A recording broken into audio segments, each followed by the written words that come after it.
Hi Ayushi, can we start with the session now? Sure, Sure, definitely. definitely. Okay. Hi everyone, thank you for joining in. And hi Ayushi, today's session will be around personal branding and getting high ticket clients through personal branding and social media. So, yes. Hi Ayushi. Hi. Yeah, Okay, so I guess we can start with a brief introduction of yours and then we would move towards the question. And meanwhile, if definitely. the audience have any question, they can keep putting them in the chat box and we will be taking them all. All right. All right. So, hi everyone. I'm Ayushi Somani. I am a content writer, copywriter, and a freelancing coach. I have been doing freelancing for good 3 years now. And yeah, I have grown enough and I have enough experience to share here today with everyone. So, yeah. Great. Okay, so starting with my first question is around personal branding that how to kickstart while building a personal brand and like how can a beginner start with building a brand for themselves? Okay. So before trying to build a personal brand, it is very important to understand what personal branding actually is. So personal branding is putting yourself and your story out there. And how do we do that? We do that by sharing our stories and being vocal about what we are selling. I have seen this so often that people, they do not work with a strategy. They just start posting out content, which is not useful at all. You have to project what you're actually selling, what do you do, and who you are. So, this is what personal branding is basically who you are and what you sell. Keep that and show that to the world. So, this is how personal branding begins. And where do you start it now? This is something a lot of people struggle to select which platform and where to begin. So this is very simple. You have to begin from a platform that you're familiar with and you like.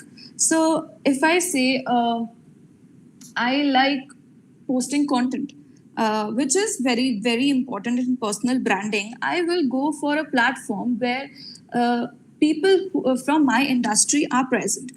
Now, this can be LinkedIn, this can be Twitter, this can be Instagram, this can be Facebook.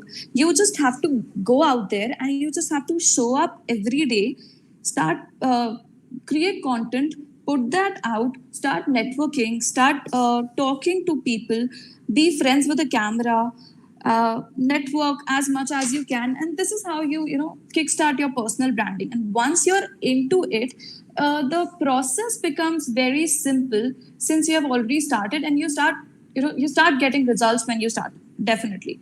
So this is how you begin personal branding. Right.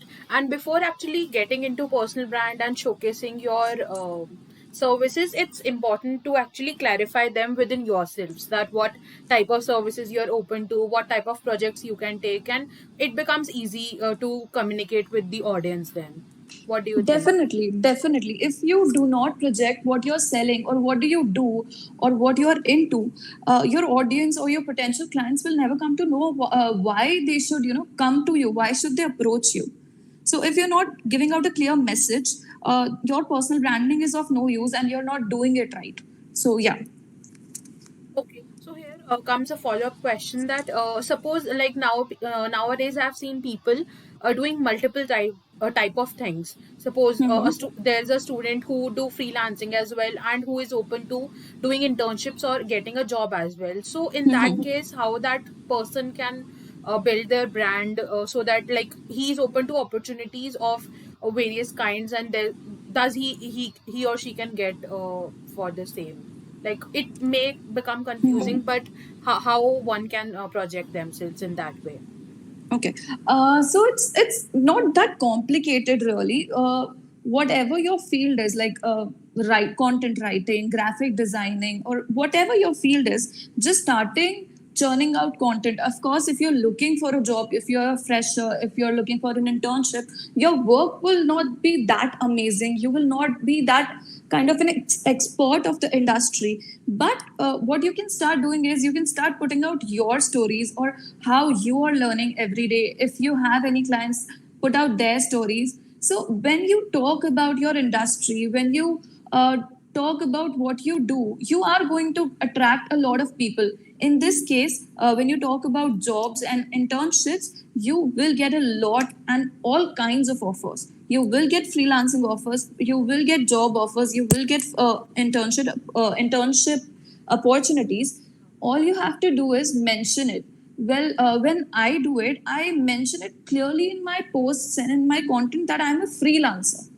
When you're looking for a job or you're into a job, not in every single content, but once in a while, it is very important to mention that. If you're looking in it for an internship, project yourself as a learner, a person who's actually seeking to learn more and to do an internship under someone who's actually an expert. So when you project that, you will attract people who are ready to offer you that position. Yeah. Okay. One more question here is I have received this query from people that some of them are confused between industries as well. Like what I can say, they are like suppose from the educational background, they are from the technical background, but they also Okay. have interest in writing and doing freelancing and in getting writing projects and copywriting and content writing. So in that way, what should be the first steps to build a brand? Should they segregate between, like, should they select from the industries and then go move forward, or they can move in both of them? Like, what are your suggestions for the same? Okay. So it depends. Like there are people who are basically very clear what they love writing about, what they want to write about. And then there are people who just know that they love writing and they do not have a specific niche. Okay. In both the cases, all you have to do is you have to start putting out content. When you are clear about something that this is the thing I love and this is the topic I would want to write for and to get paid for, you start writing content related to technology. If you are a person in technology, you start writing content about technology, what is going on in the industry now, what is the updates coming in and stuff like that that relates to the industry. If you're someone who does not know your niche and who is not specifically clear what niche you're going to be in or what things are about, you just start writing about what you feel like. Start writing about your personal stories, your experiences. Do not be specific about travel or entertainment or stuff like that when you're not clear about what you want to do. So just write about yourself, your learnings, your experience. That is what I would suggest. Okay, great. So Yeah. yes, my next question to you is how one can like how and why it is essential to produce quality content with consistency. Okay, so just like I said, there are so many people putting out content these days, but it is very important to put out quality. Why? Because like the competition is very high, the industry is saturated, like every other industry is saturated. Until and unless you're putting out content that has quality, you are not going to attract a lot of people. You cannot expect to expect someone to come to you when you're saying something that has already been said 5,000 times. That will not bring any value to your audience, and that will not make an impression in their mind that you are an expert or you have a unique quality. So that is why churning out quality content is very important, unique content is very important, and consistency, of course. Consistency puts you out there in front of the world, in front of people.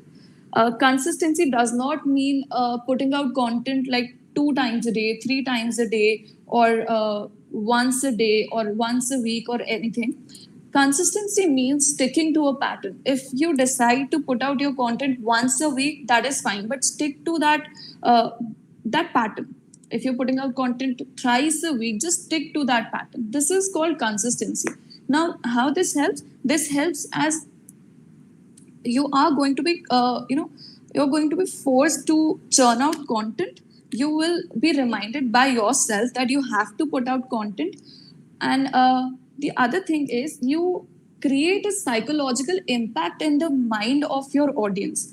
When you're consistent, when you're following a pattern of posting content and engaging with people, they expect you to show up at that very time, at that very moment, and about that topic you're consistent about.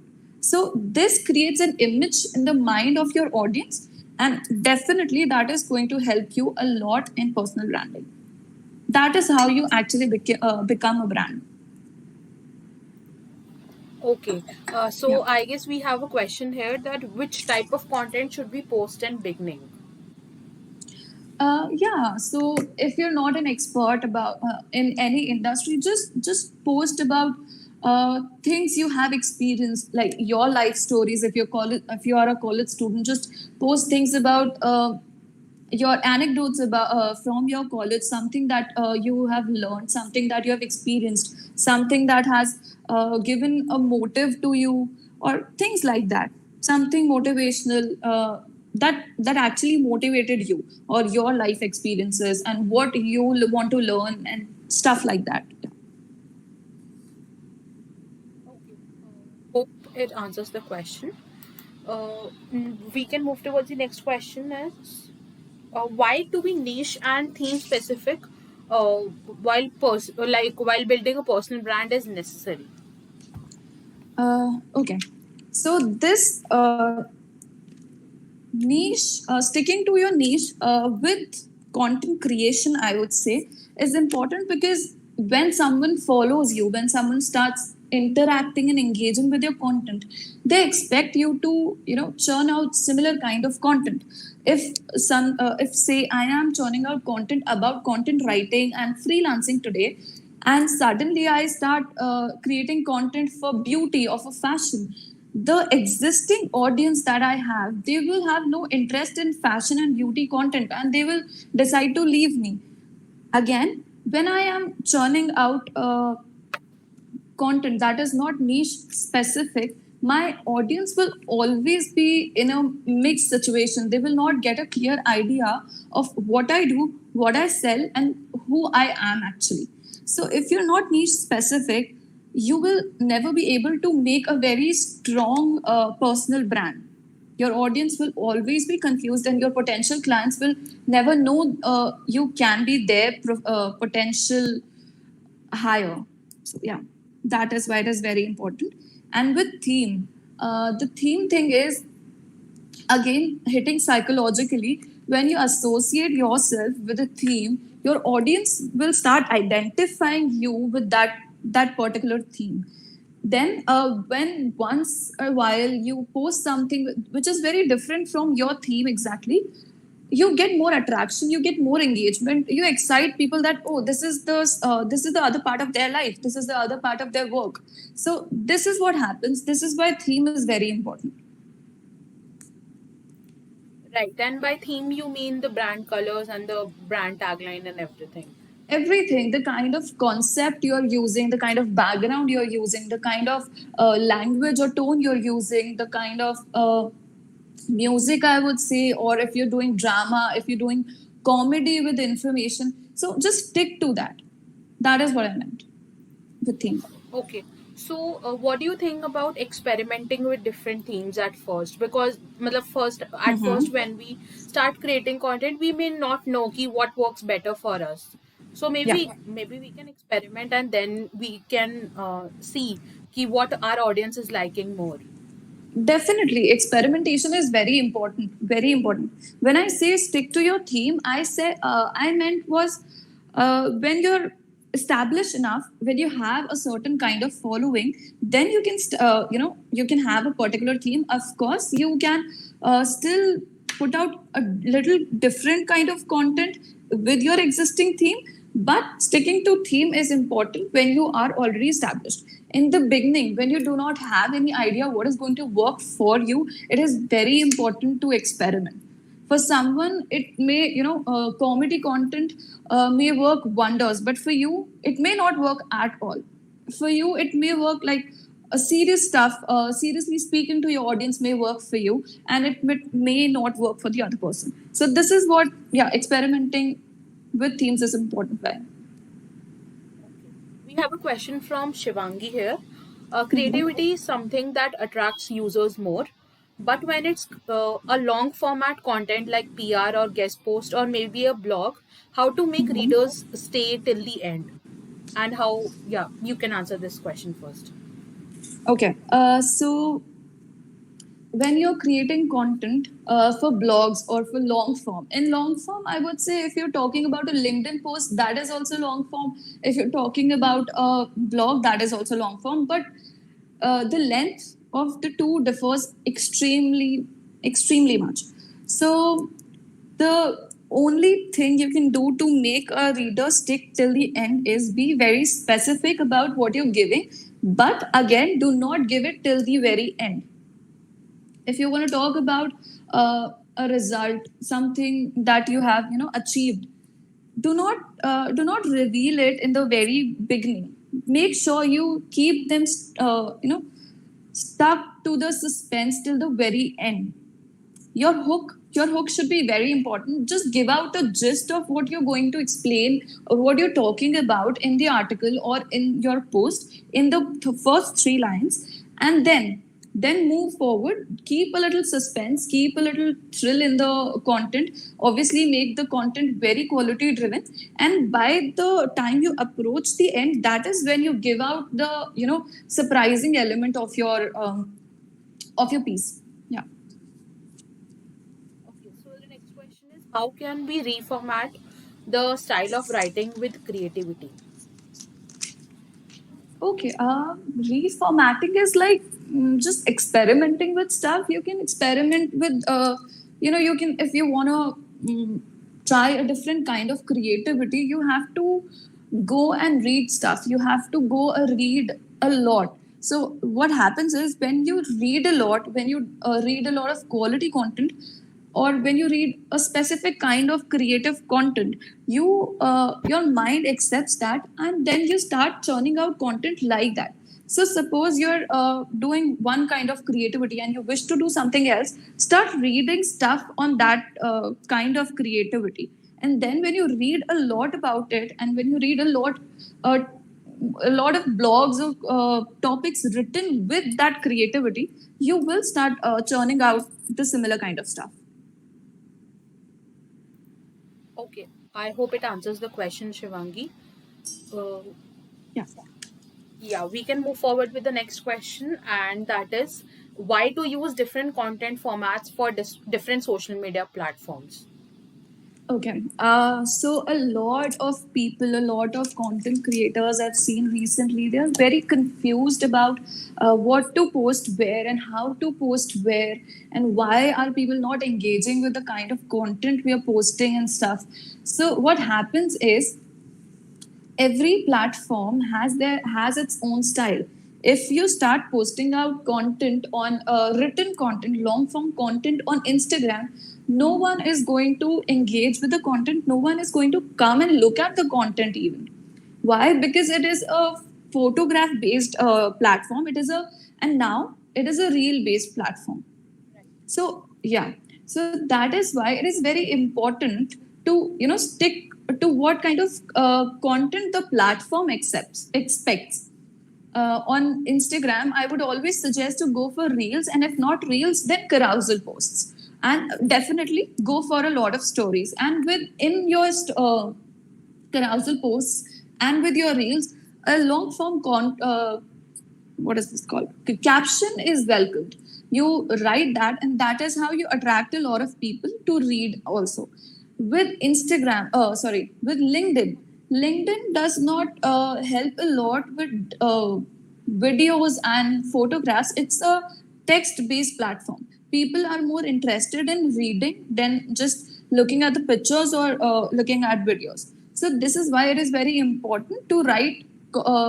Relatable content on LinkedIn. It should be text based, it should be long format or even one liners. But you have to make it very attractive. On Twitter, you definitely do not have enough space to churn out very long content. So you have to churn out bite-sized content that is very specific, that has quality, and that, makes the other person take action, because one liners have one liners are very powerful, and you have to work on that. You have to make that kind of content that suits Twitter. If not, your efforts will bring you no results.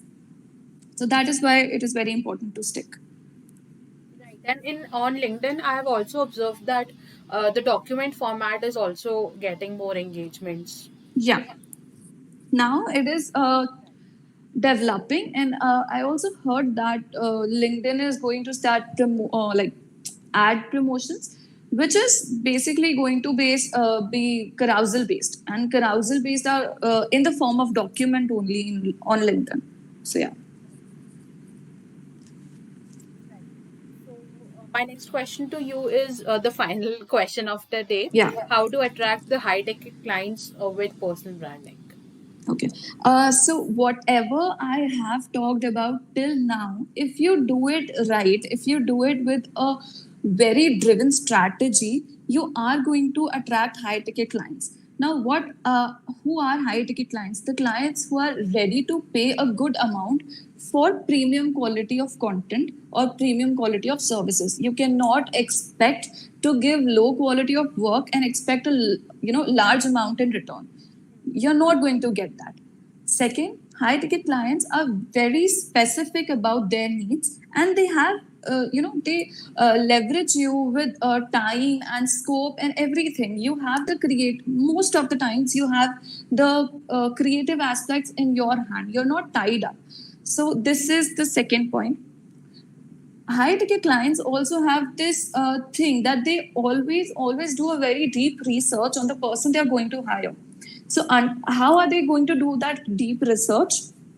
Definitely they are going to ask you for your samples, but that is not the only aspect. They also will go through your content. They will also stalk you on your social media profiles. So yeah, that is another aspect. When you're also on a platform for a long time, you will get a lot of people. You will connect with a lot of people. You will engage with a lot of people, and when you create that kind of expertise brand of yourself in the mind of other people, they will also start referring you. This happens a lot. You do not know about the other person, but they are going to refer you to other people, and this is how you attract a lot of high ticket clients. So yeah, you just have to have a very driven strategy, and you have to show up uh, with strength, and this is how it is going to work. Of course, it takes time. Right. So, like, if we talk about you, that how long it has been that you are creating content on LinkedIn? Okay.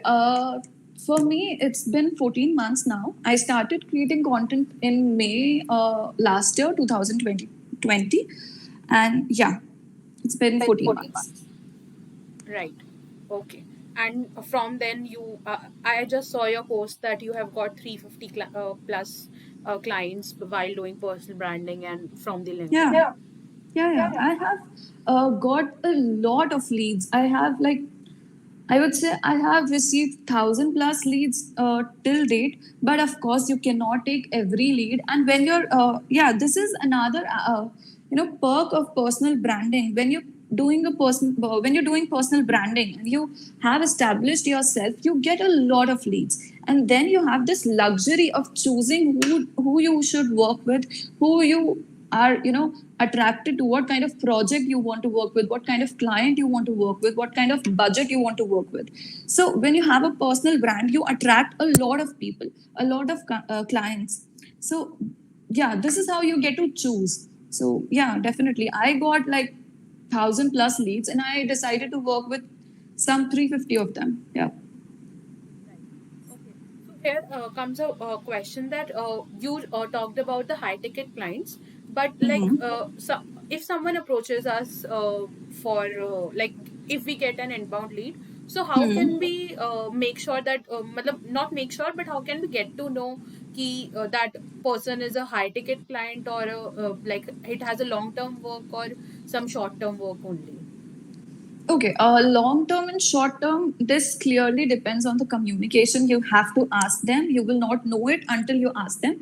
About being a high ticket client, you can do your research. You can go to the person's profile. You can stalk them completely, where they work, what their company does, if they what kind of position the person who's approaching you holds, and then again you can discuss your prices and your work with them and talk about it completely. Of course, it takes time. It takes about 1 to 2 call to settle in.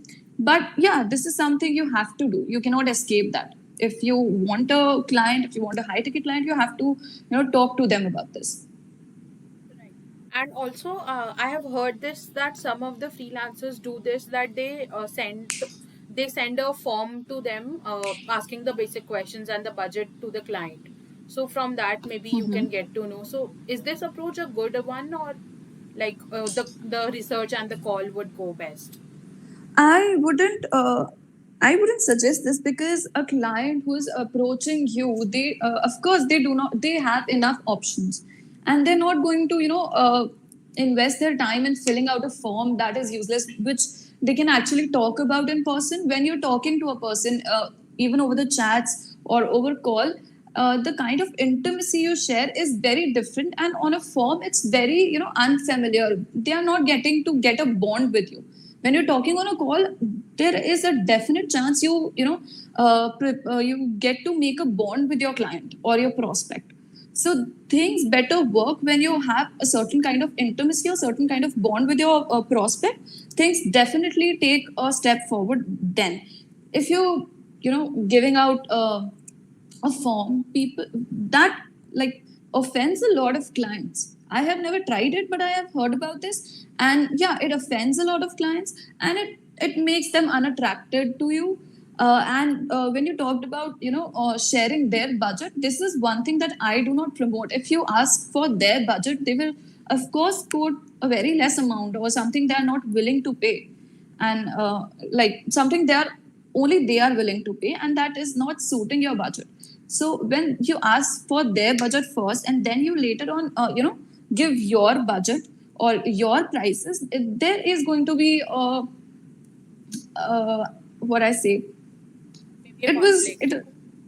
a conflict sort of thing. Yeah, it will not be very fruitful for you, for the freelancer. Yeah, So maybe then we can face problem and maybe rejecting the client, or maybe then quoting a high price or whatever it is. But these are our charges, so maybe we can see the work, what actually the work requires, and then we can tell them their definitely, prices and then definitely. discuss basically. So this is a thing. This is a psychological aspect. When you talk about your prices first, you kind of build an authority, and which is very important. You're not working for them; you're working with them. When you work with this concept, you have to work with authority, and when you work with authority, you have to be the one taking decisions. So if you work according to their budget, of course there is going to be a negotiation. You have to go, settle down on a fixed price. Both of you have to agree on this. But when you ask them for their budget first, it automatically reduces your authority. So yeah. So thank you so much, Ayushi, for answering all my questions. Now I can see many questions in the chat box, so we can take up one by one. Okay. So Sure. yeah, Prakriti asks, what is the roadmap of copywriting that we should follow? Uh, See, there is no one roadmap. Every copywriter has a different kind of approach or concept or creativity in their head. So what I would say is read a lot. The kind of copy you want to write. If you want to write for ad campaigns, then read a lot of ad campaigns and try and translate them, and make a copy of yourself for a certain brand that you actually like, and stuff like that. When you're writing for blogs and articles and website copy, then yeah, just like go to a website that has attracted you, the content that has attracted you, and try and rewrite that. I hope I'm talking in the right direction. Yeah, maybe Prakriti, you can tell us if it is answering your question. Uh, yeah. So the next question Okay. about from her is how to properly structure a cold pitch. Okay. To structure a cold pitch, there is this thing again about authority. Do not refer when you're sending out a cold pitch. Do not refer to the other person as sir or ma'am. When you do this, you are definitely losing your authority. Just write a simple hey, hi, hello, something like that, a sweet greeting. Then, yeah, uh, do not send out your samples in the very first pitch. That of course makes you lose interest, makes the other person lose interest in you. Simply go with a hi and hello, opening line or something, a joke kind of. Your subject should be very eye catchy, very important, like you can say, hey your search for a content writer ends here, something like this. And your body should be very specific, very do not go for long sentences, do not go for a complex sentence structure. Just be very specific what you're writing. Make sure you're writing in pointers, because definitely the person who is reading it does not have enough time to go through the uh, what do I say, they're just going to scan through the email. So when you write in points, it is very clear the subject you're writing there. So yeah, go with this, and then end it with a sweet gesture or a sweet line that, yeah, I will look forward to your reply. That's it. Right. So we should not send them our work samples at first, and we can I only would not talk suggest about. that. Until and unless you have found out that they are actually looking for a content writer or a freelancer of your field, until and unless it is mentioned somewhere, do not send out a sample, I believe. Yeah. Right. So suppose we are approaching a client whom Mm-hmm. we are trying to like build a client basically. Yeah. Whether we have visited their website or Mm-hmm. social media Yeah. and found some mistakes or whatever it is, and are willing to Mm-hmm. work with them. So Yeah. in that case, we should not put our work samples at first. At No, first. definitely not. You should, when you said that you found a mistake in their work or something, just mention that, not in a very detailed manner. Just mention that this is something I found and these are the corrections. Of course, do not go into details. Do not go into the details with the correction, of course, because if you give them out everything, they will do it on their own. They will not hire you. Just give out some hints that this is something you need to change and this is how you can change it, just a couple of them. And then write, there are a lot of issues that I found and I am very happy to discuss that with you. Just go with that. And again, when you do not find something like that, a mistake or something like that, and you're still willing to work with someone, just begin with a conversation. And do not be very vocal about yourself. Just give your introduction in a couple of sentences. That is it. The person you're talking to will not be very much interested in talking about you. They will be rather interested when you're talking about them and how you find them attractive. So just write a couple of pointers about why are you willing to work with them, what is something that attracts you to that company and stuff like that. So yeah. Yes, okay. So I hope Prakriti it answers your question. Bhavna asks what type of things we should keep in mind while talking to the client. Just be yourself, just be very confident. And yeah, this is something I would say, do not discuss the charges on the while you're on a call. uh, because when you're on a call, you do not have too much of clarity about the project. You When you one step out of the call, take some time and then quote your prices, send it via an email or a chat or something that. when you're jumping on the call, make sure you do some research about the client and their company before you get on to call. So when you're on the call, you have things to talk about, and you have questions prepared. When you ask a lot of question with your client, they get more interested. This is a human psychology thing. When you ask someone about them, uh, they naturally tend to be attracted towards you. So this is how it works. Yeah. Ask a lot of questions. Do not discuss about the pricing. Just be a lot confident. And if things are like a little light and stuff is good, it's not a very strict or professional conversation. Crack a little joke. When you crack a little joke, it makes both of you very comfortable in the conversation. Yeah.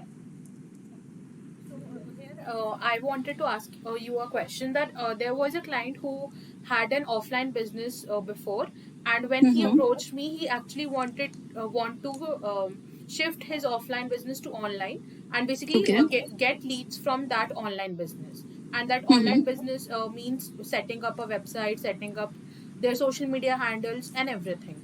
So, Yeah. like when I talked to him, he had no what we say, he had no things to show me ki what exactly his business about. Like some people had websites, some people have social Mm-hmm. media, but he is the one who actually want to set up everything, right? So Okay. in that case, how should I approach him? Like what should I ask with him? I had a call with him where he talked about Mm-hmm. what's the business is all about, and how he's handling clients offline, and what's the aim of building an online presence and everything. But still, I, as I don't see anything in front of me, how should I approach the client now? And basically he was asking me how uh, I would go on with setting up the profiles, and how what type of Mm-hmm. content I would create and everything. So how should I approach in that case? And Okay. secondly, he was also asking the prices, Mm-hmm. like my prices in the first call itself. So Okay. how to handle both the things? So what you can do with this is, look into the industry your client is, talk to them about what they wish to do, what is their target with online presence. They want to target leads. They just want to build an audience base or things like that. They want to, be just like, there are a lot of clients who do not care about branding and stuff. They just want leads. And there are a lot of clients who do not care about getting a lot of orders because they are already getting a lot of orders. They are concentrated on building a brand. So the target can be anything.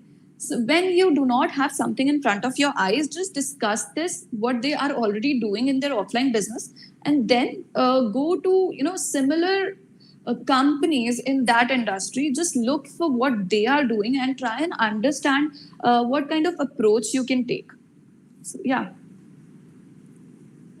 Okay, so as I discussed with him, so he was like he want leads from this online business, and he was also Mm-hmm. offering a free consultation call whoever comes on his page or on his Okay. website.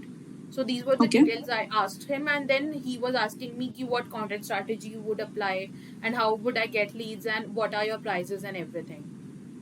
So To quote your prices according to the according to the profiles that you see of from the similar industry or from the industry, and then you just try and understand what kind of work you're going to offer to them, how you are going to strategize on your end first, then go to price, and then when you're pitching, do not, of course, do not give out the complete strategy. Give out a portion of it, and then quote your price accordingly. Whatever you think is the right kind of price for that strategy, just go with it. And of course, you can revise your price after working with them for a month or two. right. Yeah. Last question in this, that I also asked him with like who are their competitors majorly, because they Mm-hmm. know their competitors more than me, because they are in the industry Mm-hmm. and they're Yeah, doing of the course. offline business, right? So I Mm-hmm. asked them the same, but after I messaged him as well, but he didn't get to me back to me. He just said that I will be getting back to you in a couple of days.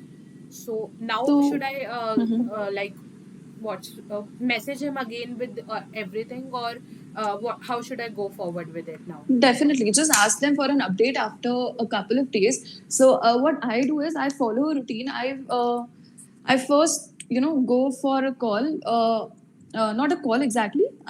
Take a follow up in like 3 days. The first follow up is in 3 days. Mine. The next follow up I take is in 5 days. And if even in 5 days I do not get a response, I then again go for a follow up in 4 days again. So this is how I do it. Yeah. Thank you so much, Ayushi, for answering the question. Welcome. Now we can move forward with the questions. Yeah, Ragini asks what to do when a low-paying inbound lead approaches you. Just say no. That's simple. If you're not willing to work with them, just say no. How do generally freelancers charge? Hour-based or word-based? And how does one get started the conversation and close the deal? So I guess we have talked Okay. about the second point. You can Yeah. put some light on the first charge. How to charge?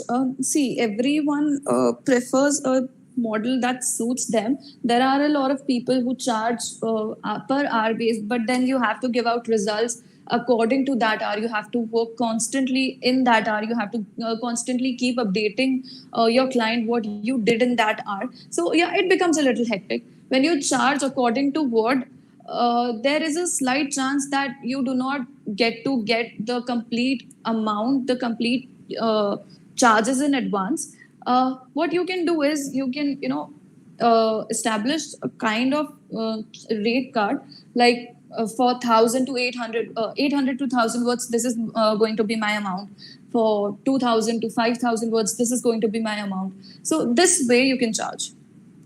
You can, of course, follow the per word model as well. Hope it answers the question. Next is by Deblina. If we want to go for outbound leads, what should be the ideal process for that?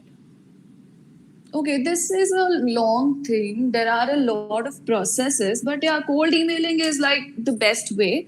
And then you can follow and talk to engage with those people who you are targeting. You can just go and engage with them on their social medias. Of course, not on Instagram until and unless they have a professional account on Instagram. Do not go and pitch onto their personal account. They are not going to, get bothered, and there is a very good chance that they might never even talk to you again. So a better way is to go to their Twitter account or to their LinkedIn account, start a conversation there, get in touch, build a bond kind of thing, and then pitch to them. This is one way. And basically, researching about the client is always That is a mandatory thing for inbound as well as outbound. You have to do that. Yeah. what can we show for samples if we haven't worked before with anyone? Uh, so this is something you need to work on. It's okay if you haven't worked on anything yet. You see out you read a lot of content out that is already out there. You see a lot of content that is already out there. Just pick out a topic that you're interested in, that you want to be paid for, and read a lot of blogs and stuff about that topic, and just write a couple of those topics on your own. It's okay if it's not posted anywhere. You can just keep it in your docs, or you can post it on Medium and WordPress and stuff like that. And even on your even on your LinkedIn profiles, you can do that. You can just feature the post on your LinkedIn profile, and that you can use as samples. Yeah. I hope it answers the question, and I can't find any more question. So just waiting for Okay. 2 more minutes. If anyone has any more question, they can ask. By the time, I just want to thank you, Ayushi, for spending 45 minutes with us and answering all our questions. It Thank you was so a much. great Yeah. session. Hope you enjoyed the session as well. Oh, I loved it. I loved it very much. Yeah. Thank you so much. And I'm just Thank you. sharing the feedback link with everyone. They can fill Sure. the form and they will get the certificates and further information about the same. And yeah, thank you so Right. much everyone for joining in. And yeah, Ayushi, do you want to say something at the end? Yeah, I just want to say, start working on your brand if you're actually interested, and if you're actually interested in building a career out of it, personal branding is the best thing. And yeah, just start taking actions. Don't just keep the idea in your head. Just start showing up, start working, start taking actions, and you will be out there soon enough.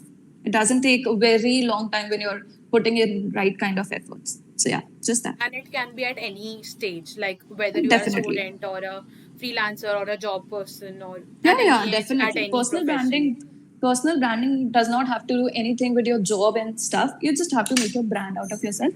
If even if you're in a job, you can get like millions of amazing opportunities, better opportunities when you're actually making a brand out of yourself. So yeah. I guess with that we can end the session. Thank you so much, Ayushi, and thank you everyone for joining the session and staying till the last. Uh, we will be meeting soon in another session. Thank you so much, Ayushi. Thank you, Harshita. Thank you for inviting me. Yeah. You too. Yeah. All right. So Thank you. ending. Bye bye.